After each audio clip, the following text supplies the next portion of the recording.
Hello বন্ধুরা, তোমরা সকলে কেমন আছো? আশা করি ভালোই আছো। আর আমিও ভালো আছি। তোমাদের সাথে আরেকটি রেসিপি শেয়ার করছি, লাউ শাকের ডাল চচ্চড়ি। আমি ডালের বড়িগুলো ভালো করে ভেজে তুলে রেখেছি। এখন আমি আলুগুলো ভালো করে ভেজে নেব। আর তেলে তেজপাতা, শুকনো লঙ্কা, জিরে, আদা কুচনো, রসুন কুচনো, কাঁচা লঙ্কা দিয়ে ভালো করে ভেজে নিব।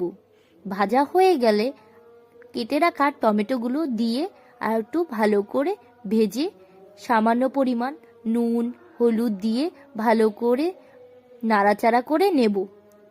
আর লাউ শাকগুলো দিয়ে দিব। লাউ শাক দিয়ে একটু নাড়াচাড়া করে নেব।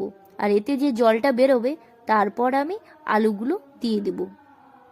ভেজে রাখা আলুগুলো এখন আমি দিয়ে দিচ্ছি। দিয়ে ভালো করে নাড়াচাড়া করে নেব। আর বাটিতে ডাল সেদ্ধ করে রেখেছি, এখন আমি দিয়ে দিচ্ছি। এই ডাল দিয়ে ভালো করে নাড়াচাড়া করে এখন আমি সামান্য পরিমাণ জল দিয়ে দেব, যেন আলুগুলো আর শাকগুলো হালকা হালকা সেদ্ধ হয়ে যায়। এখন আমি ঢাকনা দিয়ে ঢেকে দেব যতক্ষণ না আলুগুলো সেদ্ধ হয়। আর এই খাবার কম বেশি সবারই ভালো লাগবে, ছোটোর থেকে বড় সবারই ভালো লাগবে। আর এত ভালো হয় খেতে কি বলবো। এখন আমি ডালের বড়িগুলো দিয়ে দিলাম। ডালের বড়ি দিয়ে একটু ভালো করে নাড়াচাড়া করে স্বাদ মতন চিনি দিয়ে নিচ্ছি। আর চিনি দিলে এত ভালো লাগে এর স্বাদ কি বলবো। গরম ভাতে খেতে এত ভালো লাগে, সবারই ভালো লাগবে। বাড়িতে বানিয়ে খাবে দেখবে।